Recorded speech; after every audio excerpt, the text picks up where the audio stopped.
Hey everybody, it's Nick. For today's tutorial, we're going to be looking at placing a horizontal object inside of a virtual frame. And I'm going to talk about what that looks like just by showing you a little video. So I had a student who had this cool app that places something in your bathtub, and this is my bathtub. And you can see that I have this kind of frame here. And I made this frame by taking actual measurements of my bathtub. It doesn't scale interactively, but I found that this works pretty well. So like I'm taking into account the perspective of where I am in the bathroom, in the size of the tub, and basically when I have this lined up, like as a user, if I think this frame is lined up with my camera, I tap the screen and it's going to place the object inside of it. And you can see that I have this like kind of virtual bathtub. I did a couple things here. I placed an object that comes out of it to sort of show how that looks, and it placed an object inside the tub to also show that. And there's like an occlusion box that's around it, and as I walk around or as I dip my head below it, you can see that it actually does hide that object. And as long as I move my curtain away there, it makes it look like there's something actually inside my tub. And it's it just takes a minute to kind of get back into order there. I have an iPhone 6. It's very slow, and the AR is not great. So I think on newer models, you'll probably get a much better effect. Anyway, so that's what that looks like. Um, if you look at it in Unity, I've got the script here. If you look at the file that I'm giving everybody, it's called tub scene. Actually, I think it's going to be tub test 2 in this case, but I'll make this available to you. To take a step back though, so what I did was I got my tape measure out and measured my bathtub. I measured the distance from the floor, so that I got the height of it. And I measure that all in meters. Again, Studio Max needs to be set up for meters. So you can go to customize units, go to meters, and then you can begin to build things. And the first thing I'd probably build in this case, if you haven't got this already kind of set up, would be the actual tub in this case, or the frame of the horizontal object that you're creating. And so in the notes that I have here, so you get the length, width, and height, or you go to keyboard entry. And what I had for the length, uh, for what I had for the length was let's see, 0.5588 meters, and the width was 1.3462 meters, and the height was 17 inches, which is 0.4318 meters. Oop, I did it wrong. Just copy paste these in here. Okay, just copy paste there. And hit create. There we go. So that's the inner dimension of the tub. And when you're working in horizontal space in Unity, you can pretty much just keep this as is. You don't have to rotate it or anything like that. So that's actually pretty good. Um, and then the other thing that I would do, I would go ahead and make a copy of this. So go clone and make a copy, and then go back to my dimensions here. And this doesn't really matter as long as it hides it. So you can kind of go crazy here, and I would say like make it 1 by 2, and the height I would kind of keep. That's just fine. Um, so go ahead with that. But basically, what you're doing is you want to kind of create an envelope for it. And what I'm going to do is I'm going to make a copy of this also. So we'll go clone this thing. Okay. What I'm going to do is go to the outside box, and I'm going to click on create standard, go to compound objects, go to Boolean, and I want to subtract something. So go add, and I want to add this into it, and that's it. And then I'm going to go ahead and convert that to a mesh. And just for making things easy, I'm just going to make it some color. So now you can kind of see the difference between the two. Um, just make sure that I've got, yeah. So just that piece is already kind of used. I always make a copy of these things so that I don't accidentally get rid of it. But if you've already, kind of made that, I'm gonna go ahead and delete that copy. So now you have the inside box, okay, and then I have the outer kind of booleaned box. Okay. And then from here, you can go ahead and build your objects, using that thing. This is just, again, kind of a shroud that's going to hide it. That's just going to hide the geometry. So you can go ahead and build your objects. And what I did for the demo was I kind of made like made a little cylinder that pops up, and I made a little torus knot because torus knots are awesome.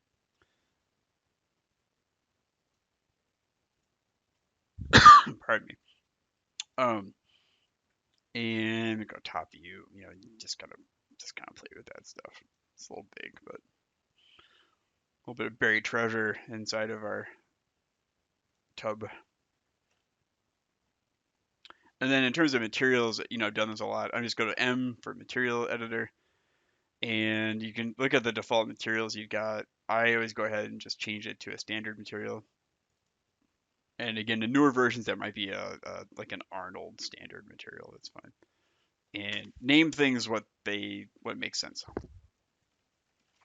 So like I'm gonna call this water, maybe for example, and give it some blue, and change the opacity, and then go ahead and apply that material, and that'll give you the kind of sense of that. And then I would make some like crazy. I'm going to copy this, so just click and drag, and you can call this like kind of like outside, some kind of thing that tells you. And that's why I made it lime green, because I wanted to make sure that I knew that material wasn't supposed to change that to 100%, that I want to get rid of it. Okay, and then go ahead and select everything, export it as an FBX. Just like tub demo.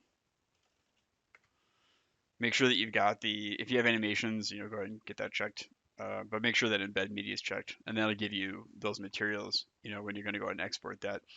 And that's how you get that out of there, and then getting that into the script.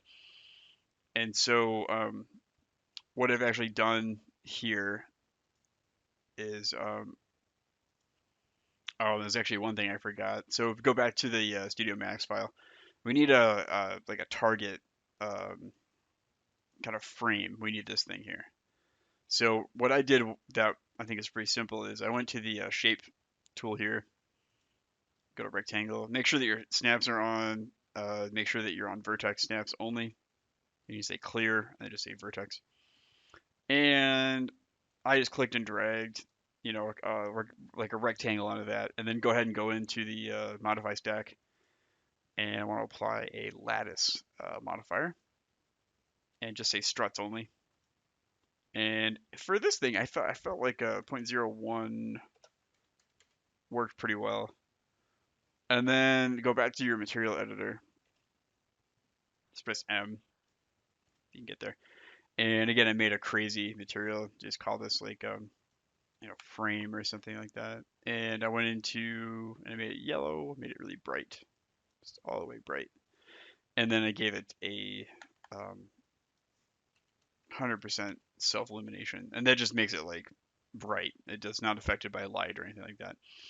And go ahead and click on that lattice here and then apply it, and then right click and go back to mesh.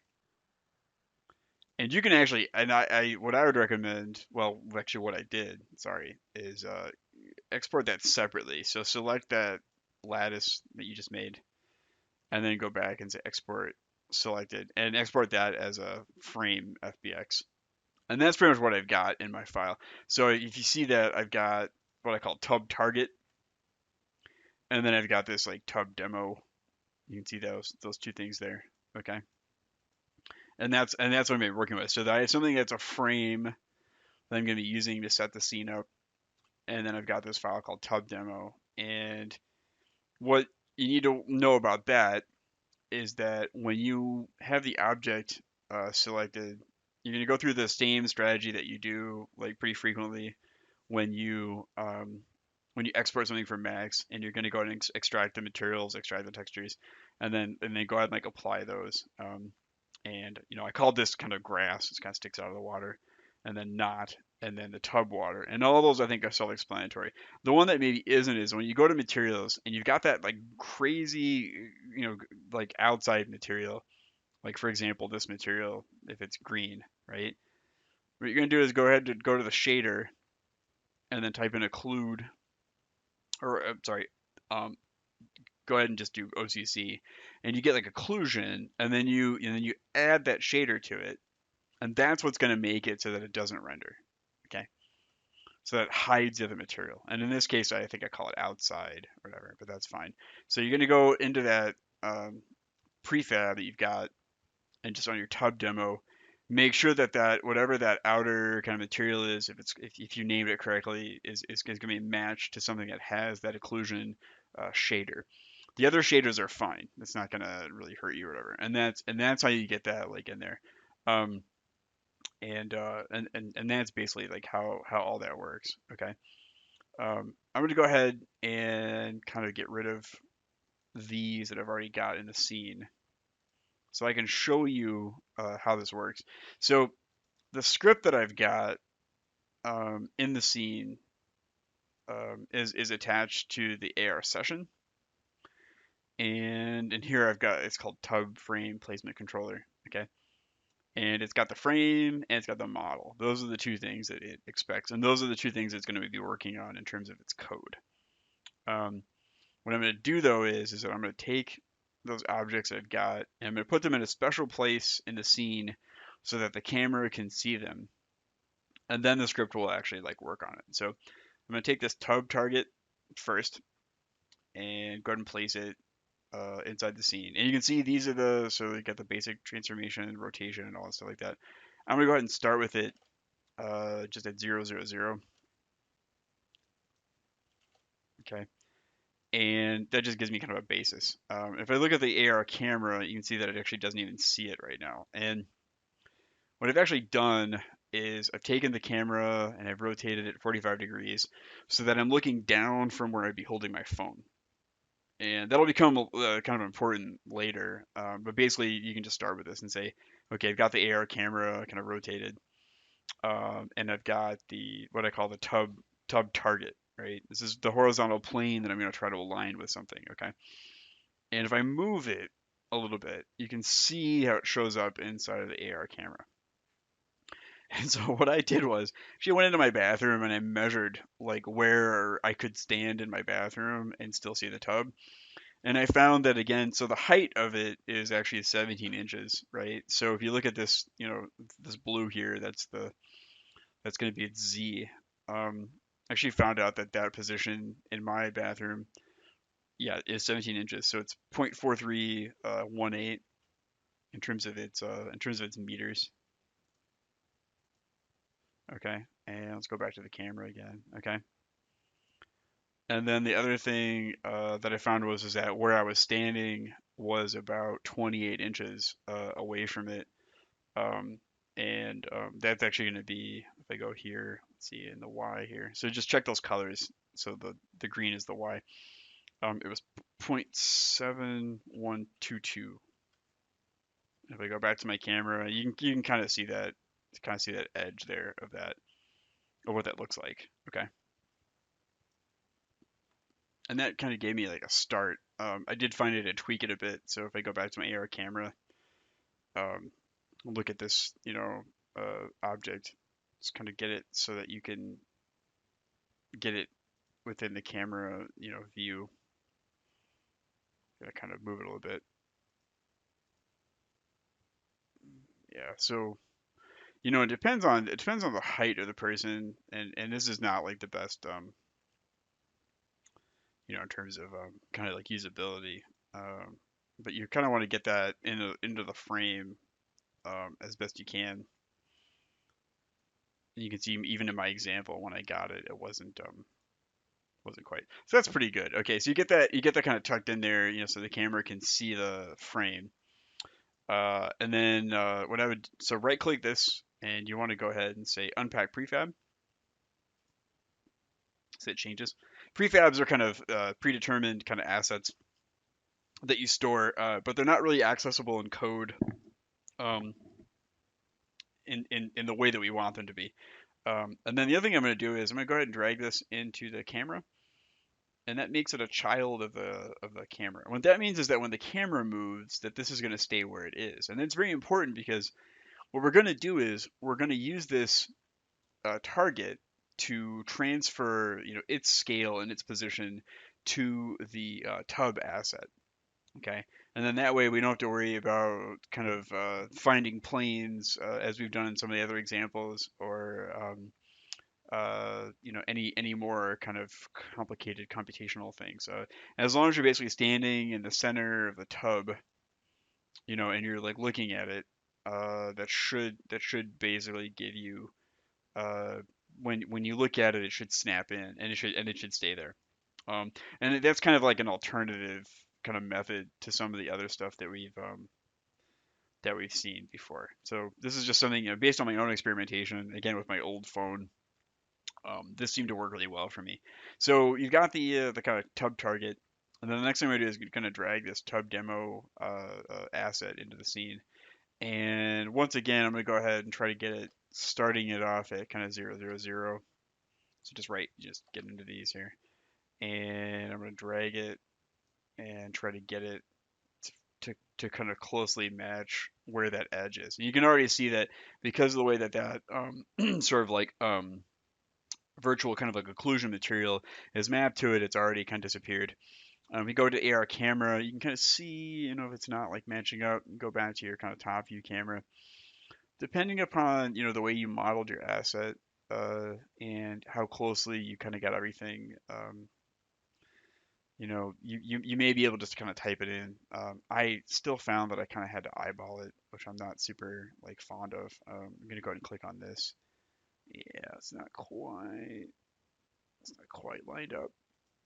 Let's go to top view, and then of course the big thing is to check your camera. If it's lined up in the camera like preview, then that's really good. Like that's actually kind of what you want.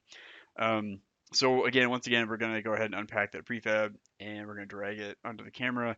And now those two objects are going to be, like actually children of that virtual camera, and they will track with it. Okay. Now we're going to get into the script. So if you go into the session origin, the session, you've got the script is called tub frame placement controller, and this will work for any kind of horizontal frame, but I used it for the tub, so it's this tub frame. And you're gonna go ahead and, for target frame, go ahead and drag that target into there, and for tub demo, you want to drag that into the spawn model. Okay, let's go ahead and open up that script in Visual Studio and take a look at it real quick. All right, so I've opened this up, and this is fairly simple script. I'll take you down through it. So these are all the like dependencies that we need to run the code. We have a game object that we're going to be creating called sponge object one. And these are the objects that we put in the interface. We have the target frame and the model. Okay.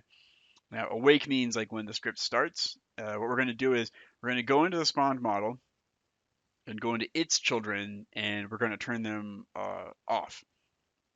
Okay.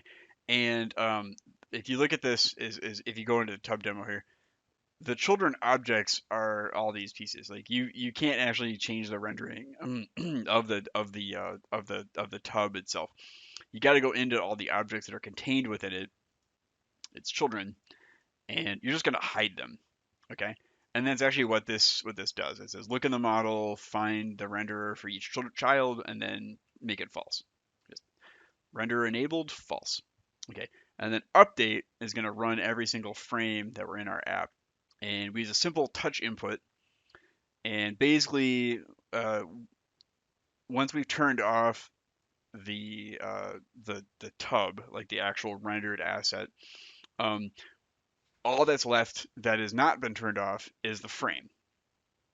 And when the frame is where we want it to be, we will touch it. We'll touch the screen, and then that will instantiate. That'll create the spawned model of the tub at the position and at the transform, um, basically of what we've been carrying around with the camera this whole time. And then at that point, what we're going to do is we're going to go ahead and turn on that rendered object. Okay, so now we're going to render it, and then we're going to remove the frame, and we're going to remove the original model. Okay, spawned object 1 is a copy of the spawned model. Okay, so think of it this way, like, you've got this camera object and it's like attached to these two objects. And as you move it around with your camera, in your bathroom, it carries it with it. And as soon as you've got that thing aligned, you will go ahead and turn these off and then leave a copy of the tub, in the space. And that's how that works. Okay. And again, it's kind of funky in the way that we started it, in that we actually start with the camera angled. A lot of the times that's not actually the case, but this is completely based on the assumption that an average height person is standing. Let me take a look at this thing. The Z here. Oops. Whoa. All right then. Yeah.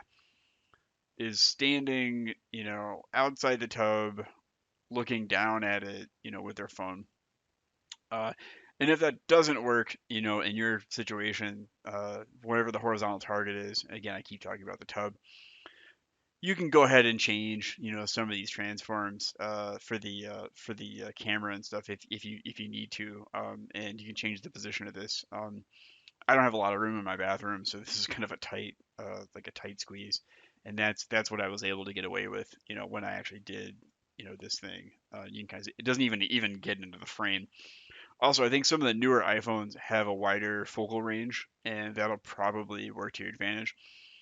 Certainly, the additional processing power and the ability to kind of generate anchor points will actually keep that asset a little bit better anchored when you line it up with the horizontal plane. But that's generally speaking like how that would work. So again, with the assets that I'm going to give you, all you would really need to do, the script pretty much works as it is. Just gotta build your target and your scene geometry for the scale of the bathtub that you have, or the horizontal object, and then just go ahead and make sure that, like, when you are using that script that's built into session, that you attach those prefabs correctly. Make sure that they're children of the camera, and make sure that you've unpacked them. That they're not prefab linkages, because otherwise you can't actually script them. Okay, so that in and of itself should allow you to make something that lines up with a horizontal frame, as opposed to kind of dynamically scaling or trying to do plane detection. Um, for my kind of lo-fi setup, I found this worked really well, and I think it's a pretty good option. So, okay, well, good luck. I will talk to you soon. Thanks.